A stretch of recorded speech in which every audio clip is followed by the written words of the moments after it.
Welcome to this special edition of County Report This Week. I'm Sonia Burke. In the next half hour, we're going to recap some of the year's biggest stories in Montgomery County. We begin with a recent decision by local leaders to raise the minimum wage, a decision that has put Montgomery County on the national stage. Susan Kennedy reports.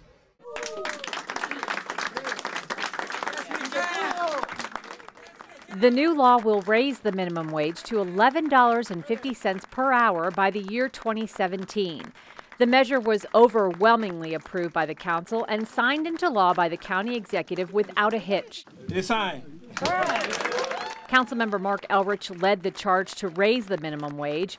He says he believes this is the most effective piece of legislation passed by the council during his tenure. It's really good. I mean, we do a lot of legislation, and I can't think of anything we've done that will affect people's lives as profoundly for like years to come as this legislation. And I don't think, you know, in public service, being able to make a difference in people's lives is the definition of public service. For those workers who are supporting themselves or their families on a thin financial margin, an increase in the minimum wage will provide them with additional money, much of which probably will be spent right here in our local economy here in Montgomery County. The bill was co-sponsored by council members Valerie Irvin and Nancy Navarro. This historic vote is designed to balance the needs of county workers and businesses that are still recovering from the national recession. Prince George's County has since passed a similar measure, and the District of Columbia is poised to do the same. Elrich says that regional approach was key to the bill's passage. I think so, because once it was regional and we all were on the same time frame, we all know the wage is inadequate. We all see the social consequences of poverty. It wasn't like we had to debate, like, is it okay for poverty to go on like this forever? We all felt we needed to do something. The bill signing precedes action by the state. Delegate Tom Hucker says he hopes this move will provide momentum for similar legislation during the General Assembly session in 2014. Yeah, there's been a minimum wage bill almost every year. It always goes down in defeat, unfortunately. But, you know, having Montgomery step out like this and be the first county in the state to raise the minimum wage, having Prince George's follow our lead right after that, having our friends in D.C. do the same thing, I think will take a lot of the wind out of the sails of the opposition. Thank you all for all the work you did. In Rockville, I'm Susan Kennedy for County Report This Week.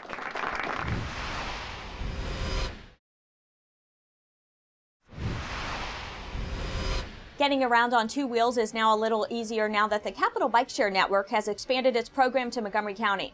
Rockville 11 covered the launch at one of the county's first bike stations. That's right. It was an exciting launch event for the expansion of the Capital Bikeshare Network right here in downtown Rockville. Elected officials and cycling enthusiasts were on hand to give their support for the Bikeshare program in Montgomery County. We're here to celebrate the first bike sharing system in Maryland. Red Bikes in Rockville and the rest of the county mean the expansion of the Capital Bikeshare Network in Maryland.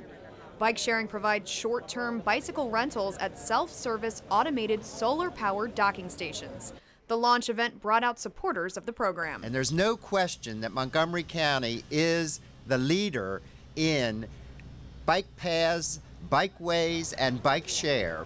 I think that it provides us with a foundation for an expansion, not only here in the city of Rockville, but throughout the entire Montgomery County, Friendship Heights, Chevy Chase, Bethesda, and Silver Spring, all over the county.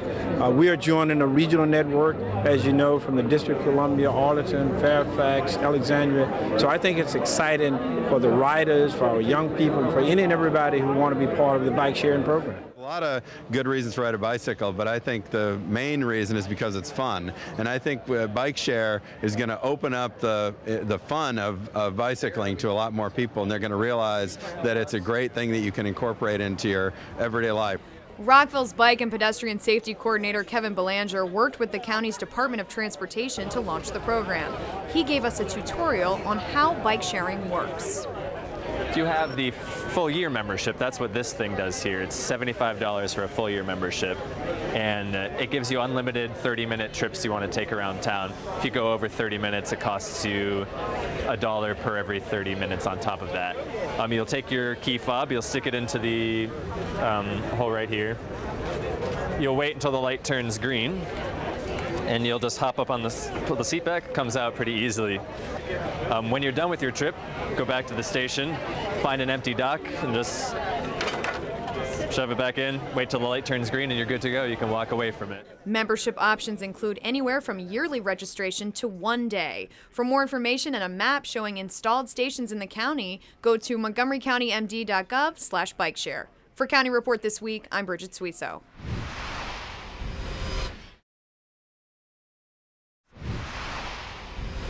It's not every day that the President of the United States comes to town.